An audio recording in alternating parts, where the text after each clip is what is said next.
Next हम लोग बात करने वाले हैं अब कुछ क्वांटिटीज की। तो जब भी ऑब्जेक्ट मूव करता है तो जो सबसे छोटी दो इंपॉर्टेंट क्वांटिटीज आती हैं वो होती है distance and displacement. Distance is the actual path covered by any object with in its motion. Distance वो असली पाथ है जो कि ऑब्जेक्ट ने फिजिकली चल के कवर किया है अपनी मोशन के अंदर। On the other hand displacement is the shortest path, वो सबसे छोटा रास्ता जो कि ऑब्जेक्ट ने अपनी मोशन में कवर किया है। राइट? डिस्टेंस एक स्केलर क्वांटिटी होती है, डिस्प्लेसमेंट एक वेक्टर क्वांटिटी होती है, और इन दोनों की ही एसआई यूनिट मीटर होती है। और दूसरी यूनिट्स आपको पता ही है, kilometre, millimetre, centimetre, mile, light year. ठीक है, आप कुछ भी लो, एस्ट्रोनॉमिकल यूनिट, ये सब डिस्टेंसेस और डिस्प्लेसमेंट्स की यूनिट है।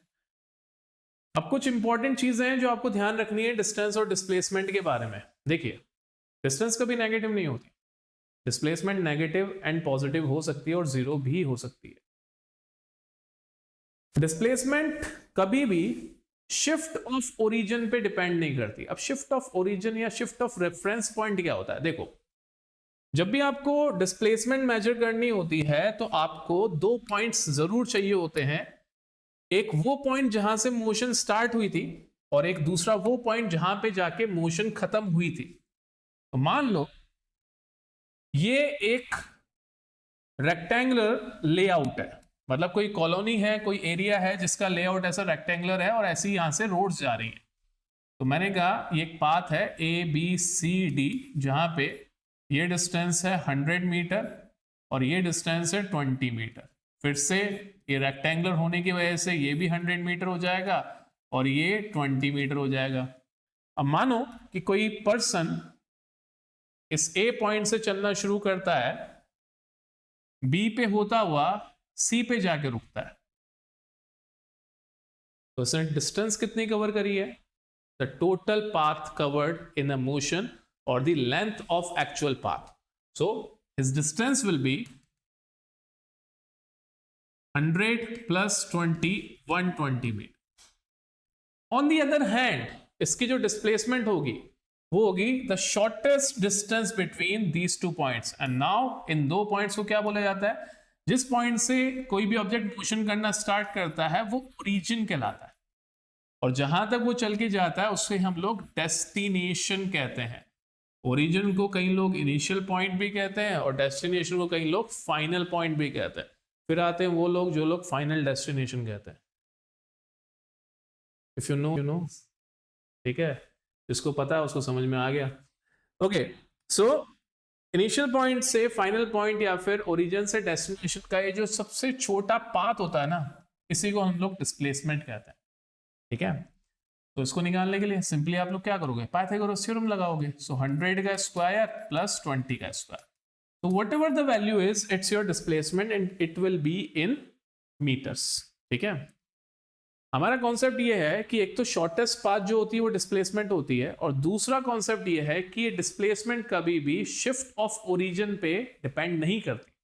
शिफ्ट ऑफ ओरिजिन का मतलब, अब आप समझो कि आपने अपने पूरी इस कैलकुलेशन को या इस पूरे मूवमेंट को एक ग्राफ पे रिप्रेजेंट कर दिया, और जिस जगह से आपने शिफ्ट चलना शुरू करा वो आपकी ओरिजिन है, और ये लेंथ जो होगी, ये जो ट्राइंगल बनेगा इसका डायगोनल, ये आपका क्या होगा? डिस्प्लेसमेंट। अब आप अपनी ओरिजिन को उठा के कहीं और शिफ्ट कर दोगे तो भी इस लेंथ की लंबाई में कोई फर्क पड़ेगा? नहीं पड़ेगा।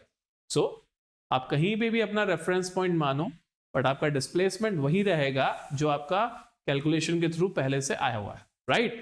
तो ये आगे के क्वेश्चंस में, आगे की प्रॉब्लम्स में आता है हमारे सामने। इजी। नेक्स्ट, जब भी कोई ऑब्जेक्ट मूव कर रहा होता है, अगर वो ऑब्जेक्ट एक स्ट्रेट लाइन पे मूव कर रहा है, तो डिस्टेंस जनरली क्या, डिस्टेंस हमेशा डिस्प्लेसमेंट से या तो ज्यादा रहती है और ज्यादा से ज्यादा डिस्प्लेसमेंट के इक्वल हो सकती है। अगर मैं आम भाषा में सोचूं तो कंडीशन ये है, whenever object moves on a straight line then displacement can either be lesser than और equals to distance. Displacement can never be more than distance in any scenario. Displacement कभी डिस्टेंस से ज्यादा हो ही नहीं सकती।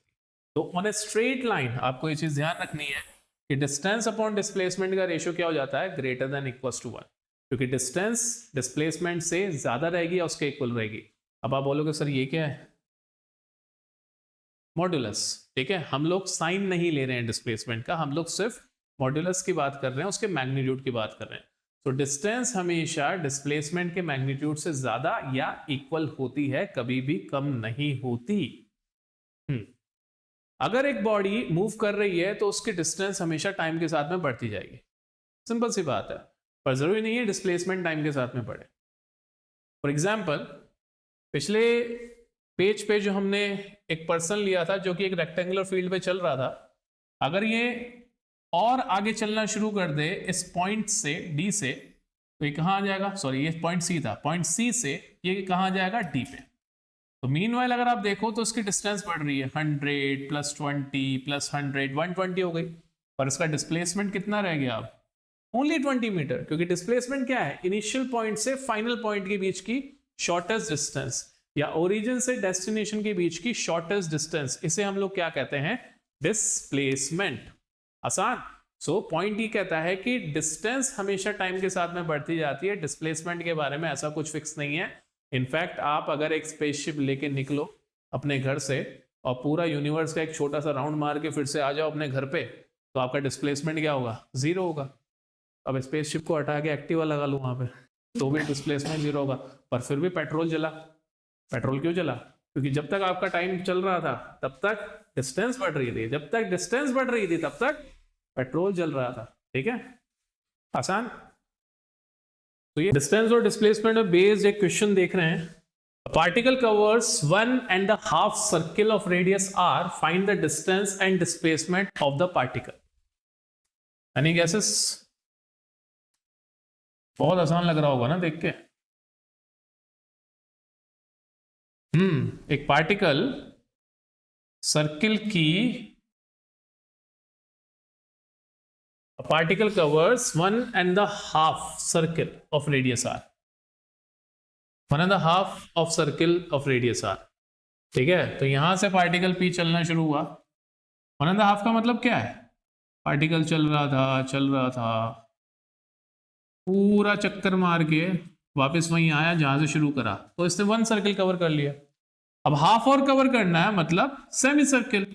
तो पार्टिकल चल के आएगा और जिस पॉइंट से उसने चलना शुरू करा है उसके जस्ट वर्टिकली अपोजिट पॉइंट पर रुक जाएगा, और ये वर्टिकली अपोजिट पॉइंट कहां होगा, डायामीटर के अबाउट होगा, जो कि उस पार्टिकल को भी डायामीटर पे इंक्लूड करवा लेगा। Right. So what is the distance? अगर हम डिस्टेंस देखें तो डिस्टेंस होती है the total path covered in a motion.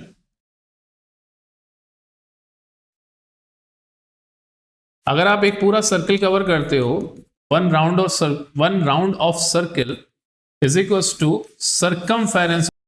तो जब कोई भी चीज सर्किल का एक राउंड कंप्लीट करती है, मतलब वो सर्किल की सर्कमफेरेंस के अबाउट पूरा घूम के आ गई। तो सर्कमफेरेंस के अबाउट घूम के आ गई, मतलब आपको उस लेंथ को क्या लेना है, circumference of the circle. Simple है।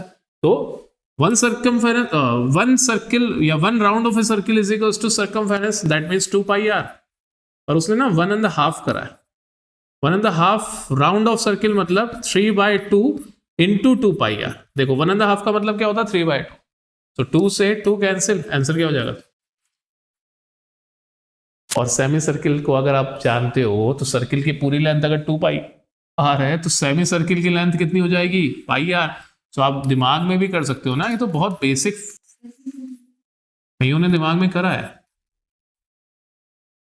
Okay, on the other hand अगर मैं डिस्प्लेसमेंट की बात करूं तो देखो इसकी जर्नी का ओरिजिन कहां था, इस जगह पे, और इसकी जर्नी का डेस्टिनेशन कहां है, पॉइंट ए पे। तो ओरिजिन से डेस्टिनेशन की शॉर्टेस्ट डिस्टेंस कितनी हो जाएगी, r plus R is equals to 2r, और r प्लस आर इसलिए क्योंकि वो जस्ट वर्टिकली अपोजिट पॉइंट पे रुका है, जो कि डायामीटर के अबाउट ही होगा।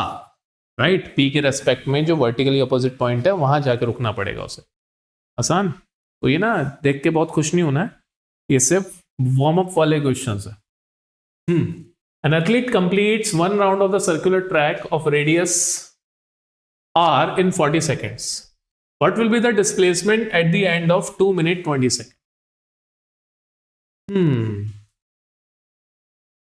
2 मिनट 20 सेकेंड में उसकी डिस्प्लेसमेंट कितनी होगी अगर वो 40 सेकेंड में एक राउंड कवर करता है। ठीक है, तो फिर से हमें सर्किल बनाने की रिक्वायरमेंट है। तो मान लो ये वो एथलीट का ट्रैक है जिसकी रेडियस पिछले क्वेश्चन की तरह ही हमें आर गिवन है, तो हमने ये रेडियस आर मार्क करवा दी। अब ये एक राउंड 40 सेकेंड में कवर करता है। एक राउंड, 1 राउंड का मतलब क्या हो जाएगा, ऑब्वियसली सर्कमफेरेंस, और सर्कमफेरेंस कितनी होती है 2 पाई आर। तो 1 राउंड में जो इसने डिस्टेंस कवर करी है वो है 2 इंटू पाई को पाई रख देना, ज्यादा टेंशन मत लेना। अच्छा आर की वैल्यू भी तो नहीं गिवन ना, तो इसने 40 सेकेंड में 2 पाई आर डिस्टेंस कवर करी है, बस इतना सा पता है हमें, distance cover 2 pi R in 40 second. अब वो कितने टाइम में मांग रहा है, 2 मिनट 20 सेकेंड में कितनी डिस्टेंस कवर करेगा। सो मैंने बोला distance cover in 2 minute 20 second. अच्छा देखो इसको करने के ना खूब सारे तरीके हैं। आप या तो स्पीड निकाल लो, स्पीड से कर लो, बट मैंने अभी तक स्पीड पढ़ाया नहीं, तो कैसे निकालोगे, है ना। तो मैं डायरेक्ट रेशियो से कर रहा हूं इसको। सो डिस्टेंस कवर्ड, इस टाइम को ना सेकंड में कन्वर्ट कर लो। 2 मिनट 20 सेकंड का मतलब 140 सेकंड। तो 140 सेकंड में मान लो डिस्टेंस ये x कवर करेगा, इन दोनों का रेशियो ले लो, x upon 2 pi R is equals to 140 upon 40। 0 से 0 गया, कितना हो जाएगा 7/2। तो x is equals to 7/2 of 2 pi R. अब याद है 2 पाई आर क्या था, 1 राउंड। 7/2 मतलब 3.5, तो 3.5 इंटू 2 पाई आर। तो अगर आम भाषा में आप इसको समझना चाहते हो मुझसे, तो मैं कहूंगा कि ये 2 मिनट 20 सेकेंड में अपने सर्कुलर ट्रैक के 3.5 चक्कर लगा लेगा। कितने राउंड कर लेगा, 3.5 टर्न्स। अब उसका डिस्प्लेसमेंट कितना होगा, देखो जब भी हाफ रह जाता है चक्कर या राउंड, जब हाफ रह जाता है तो ऑब्जेक्ट कहां आके रुक जाता है, जस्ट वर्टिकली अपोजिट जिस पॉइंट से उसने चलना शुरू करा था, मतलब डायामीटर के अबाउट। तो उसका डिस्प्लेसमेंट कितना हो जाएगा 2r। तो इनको ना बहुत ओवर एक्सप्लेन नहीं कर रहा हूं मैं, क्योंकि बहुत ओवर एक्सप्लेन के लायक भी नहीं है, बहुत ही शॉर्ट और बेसिक क्वेश्चंस हैं, तो इनको शॉर्ट और बेसिक तरीके से ही करना है आपको, ईजी तरीकों से। बहुत ज्यादा कैलकुलेशन वगैरह नहीं लगानी है, पाई कभी पुट नहीं करना, पाई को पुट करना हमेशा अवॉइड करना आपको। पाई एट दी एंड अगर बचेगा किसी क्वेश्चन में तभी उसको पुट करना, अदरवाइज उसको एंड तक खींचना है। इजी।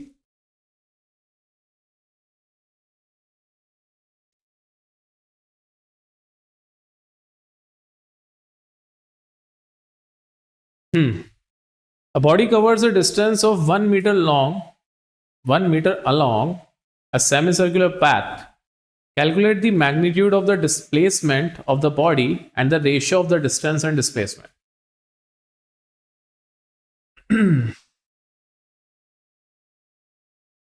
तो अब तक तो आपको समझ में आ गया होगा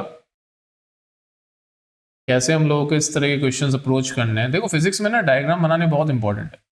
जब तक डायग्राम नहीं बनाओगे ना तब तक आप चीज को विजुलाइज नहीं कर पाओगे। विजुलाइज नहीं कर पाओगे तो आप कभी ये बता ही नहीं पाओगे कि वो मांग क्या रहा है। तो a body covers a distance of 1 meter along a semicircular path. Along a semicircular path 1 metre के डिस्टेंस कवर कर रही है। इसका मतलब समझ रहे हो आप, ये हो गया सेमीसर्कुलर पाथ और इसकी लेंथ है 1 मीटर। 1 मीटर किसकी लेंथ है, सेमीसर्कुलर पाथ की।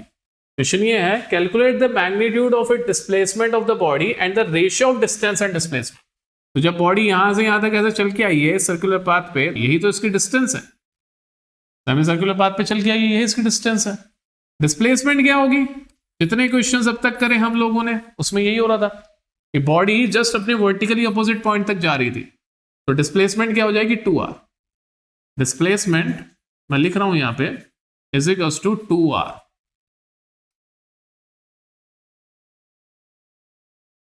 ऑन दी अदर हैंड इस केस में जो डिस्टेंस है वो है pi r. Pi r length of semi circle.